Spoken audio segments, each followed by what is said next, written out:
ආයුබෝවන් ආදරණීය ඔයාලා හැමෝටම. ටික දවසකින් තමයි අපි අද මේ හම්බ වෙන්නේ. ඉතින් අද මම ඔයාලත් එක්ක ෂෙයා කරගන්න හිතුවේ මෙච්චර ලස්සනට මගේ ගෙවත්තේ එළවලු වර්ග, ඒ වගේම පලා වර්ග කිසිම රසායනික පොහොරක් පාවිච්චි නොකර කාබනික පොහොර විතරක් යොදලා හදාගන්නේ කොහොමද කියලා. ඇත්තටම කිව්වොත් අපි ජීවත් වෙන්නේ පින්බිමක. අඹ ඇටයක් විසි කරත් පැලවෙලා පළ දරන ශාස්ත්‍රීය භූමියක.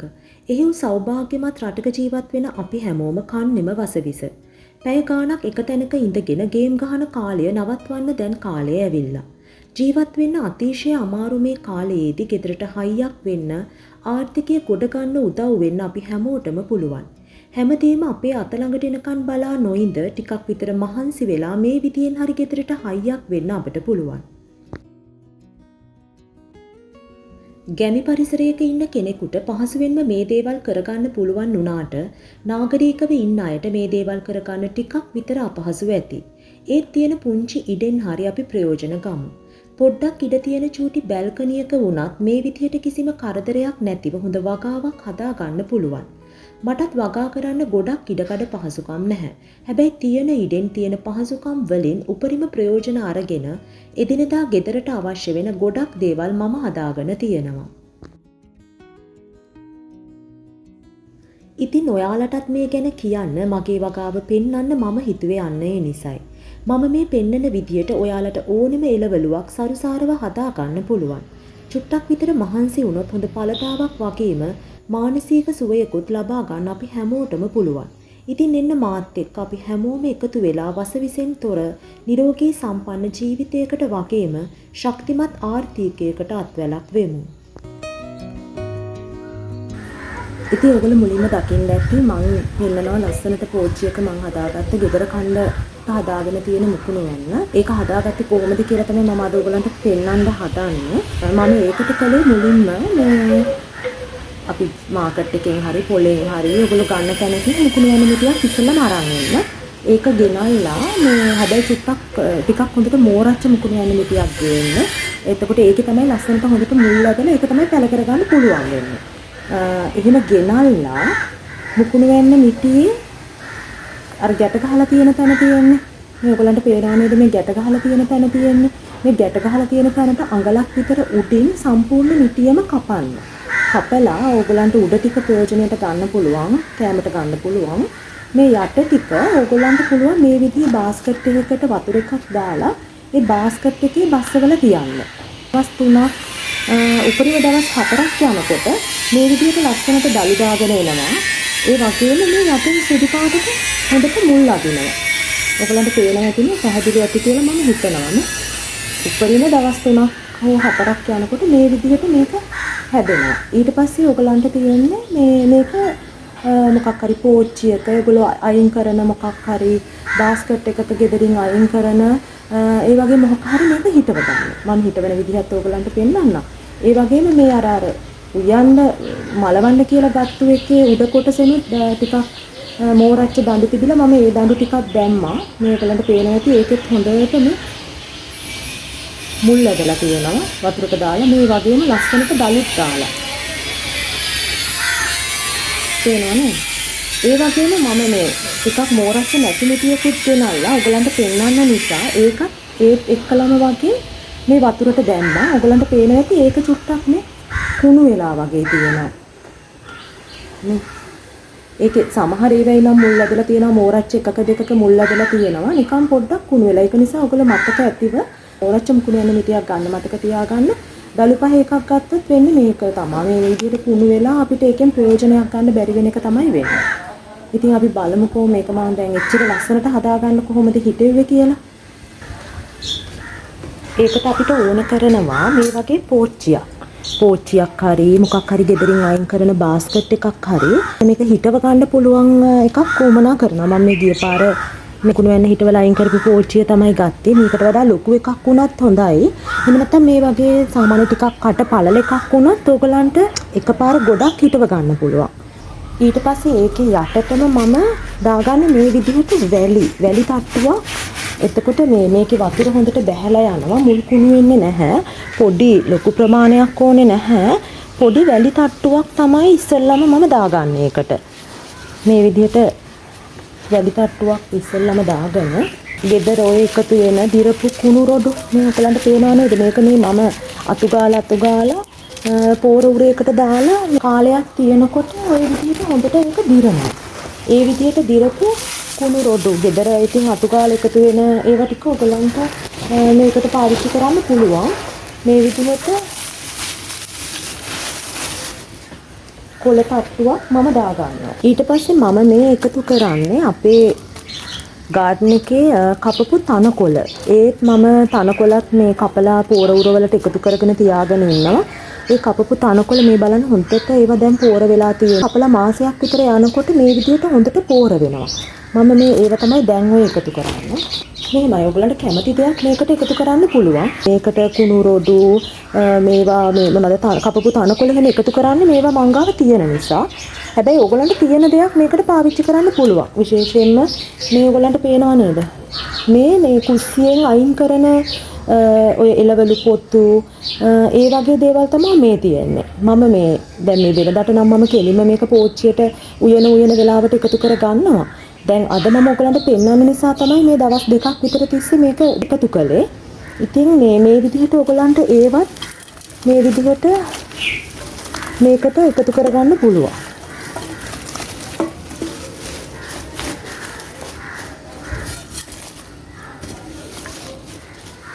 ඒත් එක්කම තව ඔයගලන්ට මේකට එකතු කරන්න පුළුවන් විශේෂම දෙයක් තමයි මේ බිත්තර කටු.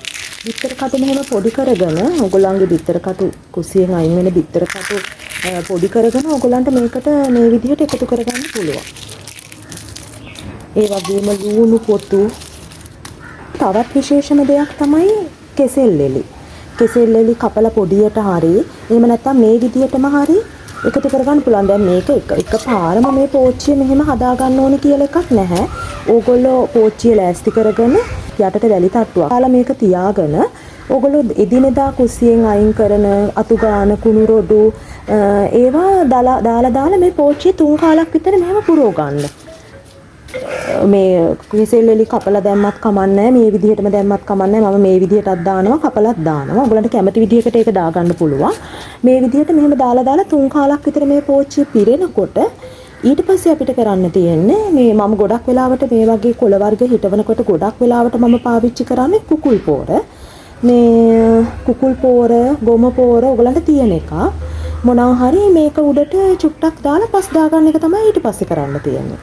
මේකට තව මේ අනකොළ දිරපු ටිකක් එකතු කරනවා. මේ පෝච්චිය තාම 3 කාලක් විතර පිරීලා නැති නිසා තනකොළ දිරපු ටිකක් තව මම එකතු කරනවා. මම මේ ඔයගලන්ට පෙන්වන්න නිසා. නැත්තම් මේක එදිනෙදා ඔයගලන්ට සතියක් විතර යනකොට මේ විදිහේ පෝච්චියක් කුස්සියෙන් අයින් කරන දේවල් අතු ගාන කුණු රොඩු එහෙම එකතු කරලා සතියක් යන්නෙත් නැහැ. දවස් 3-4ක් යනකොට මේ විදිහට ලස්සනට පෝච්චිය හදාගන්න පුළුවන්.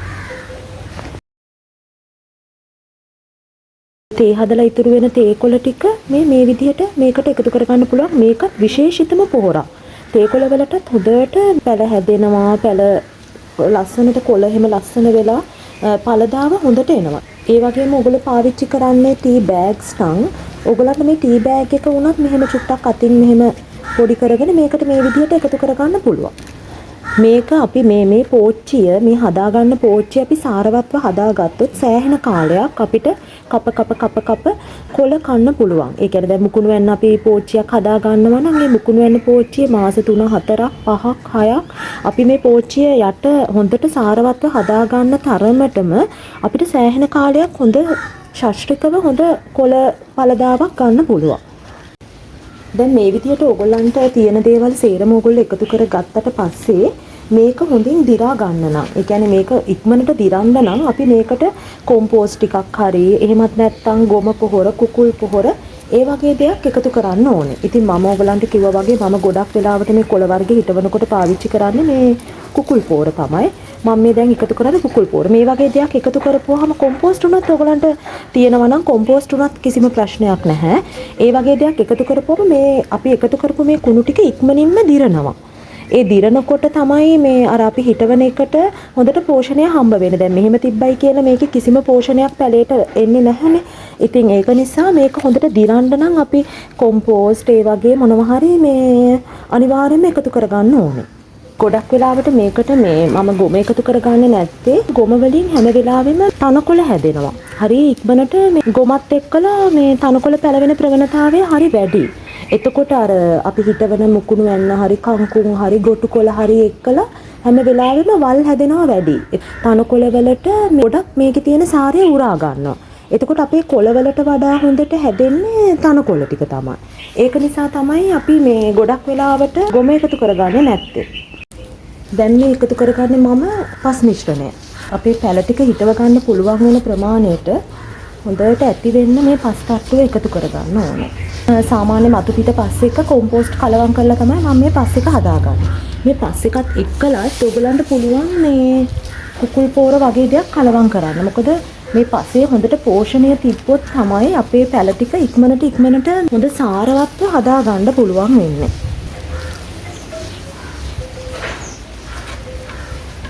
දැන් මේ විදිහට පෝච්චිය හදාගත්තට පස්සේ ඔයගලන්ට කරන්න තියෙන්නේ අපි අර වතුරට දාගත්ත මුකුණු වෙන්න දඬු ටික එක එක නෙවෙයි මේ තියෙන දඬු ටික මේ විදිහට දඬු 3ක් 4ක් විතර අරගෙන මේක මෙහෙම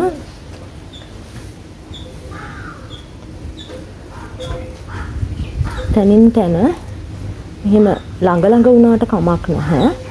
මෙහෙම වල් හදාගෙන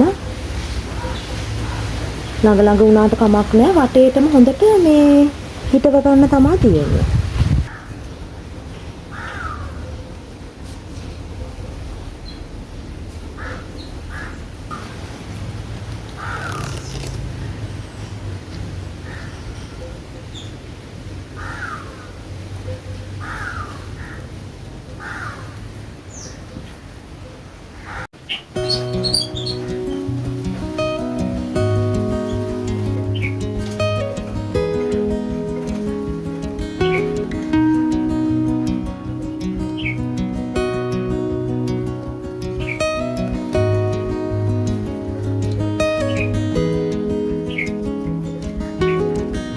මේ තියෙන්නේ අපි මේ විදිහට හදාගත්ත මුකුණු යන්න පෝච්චිය. මේක ගොඩක්ම හෙවණ තිබ්බොත් මේක හැදෙන්නේ නැහැ. හොඳට අවුව වැටෙන තැනක තමයි මේක තියන්න ඕනේ.